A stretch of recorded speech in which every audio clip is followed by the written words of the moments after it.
ان کا گھوڑا تیز تھا، انہوں نے لشکر کو روانہ کیا کہ چلے حضور کی اقتدا میں جمعہ پڑھ کر پھر میں لشکر کو پالوں گا.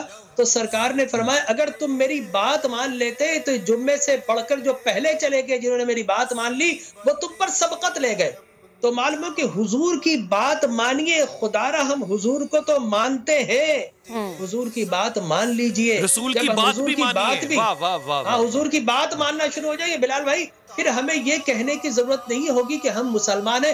خدا کی قسم ہمارا کردار ہی چیخ چیخ کر بتائے گا کہ مسلمان جا رہا ہے. بالکل ڈاکٹر صاحب. اور بلال بھائی قطع کلامی کی معذرت، ایک سوال میں آپ سے پوچھنا چاہوں گی. جیسے کہ مثالیں آپ لوگ دے رہے ہیں، ہمارے لیڈر، جس قوم کے لیڈر اور جس امت کے لیڈر اتنے مثالی ہو، وہ قوم وہ امت آج کس ٹریک پہ جا رہی ہے، کس جگہ پہ جا رہی ہے؟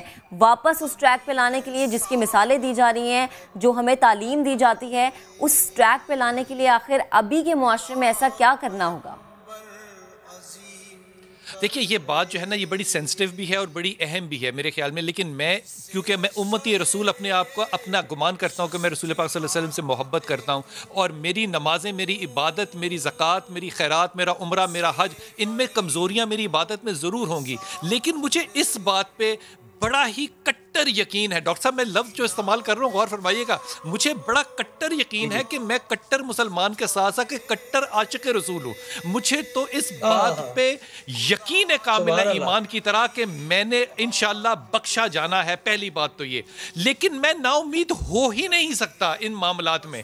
ہو سکتا ہے کہ کچھ وقت کے لیے بہت سے وقت اچھے اور برے آتے ہیں، لیکن جب تک اس امت کے اندر عاشق رسول موجود ہیں، یقین کیجئے ہم نے صحیح راستے پہ جانا ہی جانا ہے. یہ جو زمانہ جس کو ہم مثال بنا رہے ہیں یہ بڑی مختصر سی ہے. آج اگر کسی کو اس بات کا یقین نہ بھی آئے کہ پاکستان جو ہے میرے کپتان نے مدینے کی ریاست بتا دینا ہے، لیکن آج سے 50 سال پہلے کون سوچ سکتا تھا کہ یہ لفظ بھی استعمال کیا جا سکتا ہے. آج صرف لفظ نہیں استعمال کر رہے، آج میں ایمانداری سے کہہ رہا ہوں انشاءاللہ تعالی میں، آپ، ڈاکٹر صاحب، نقوی صاحب، ہم اپنی زندگیوں میں اس ریاست میں سے ٹھنڈی ہوا اپنے نبی کو جاتے ہوئے دیکھیں گے. امید کا دامن میں نے ایمان کی طرح پکڑا ہوا ہے. مجھے کامل یقین ہے کہ امت نبی ہونے کے عوض انشاءاللہ تعالی یہ تمام مصیبتیں جو ہیں یہ آسائشوں میں بدلیں گی انشاءاللہ. انشاءاللہ. ڈاکٹر صاحب یہی سوال میرا آپ سے ہے. دیکھیں بلال بھائی نے بڑی خوبصورت بات کی، اور ان سے جب بھی بلال بھائی کے ساتھ میں بیٹھتا ہوں، پروگرام کرتا ہوں، تو وہ ایک عجب لذت آتی ہے، اس لیے کہ جب عشاقان رسول محفل سجا لیتے ہیں آقا کی تو لگتا ہے کہ ہم مدینے میں پہنچ گئے ہیں. تو یقینی طور پر بلال بھائی ڈاکٹر صاحب کیا بات کر دی. بلال بھائی آپ کے ساتھ بات کر کے مزہ آتا ہے. بالکل حضور اکرم تاجدار کائنات صلی اللہ علیہ وسلم کی پکی سچی اتباع کرنے کے لیے اور ریاست مدینہ بنانے کے لیے ایک چیز کی بہت شدید ضرورت ہے. ریاست مدینہ اس وقت تک بن ہی نہیں سکتی جب تک کہ والی ریاست مدینہ سے عشق نہ ہو جائے، سینہ ان کی محبت میں دھڑکنے نہ لگ جائے. اور یہ جب ہو جائے گا تو پھر یقین جانیے کہ ایسا لگے گا کہ آپ کے پیٹ پر پتھر بندھے ہوں گے اور قوم کے غریبوں کے دسترخوان سجے ہوں گے.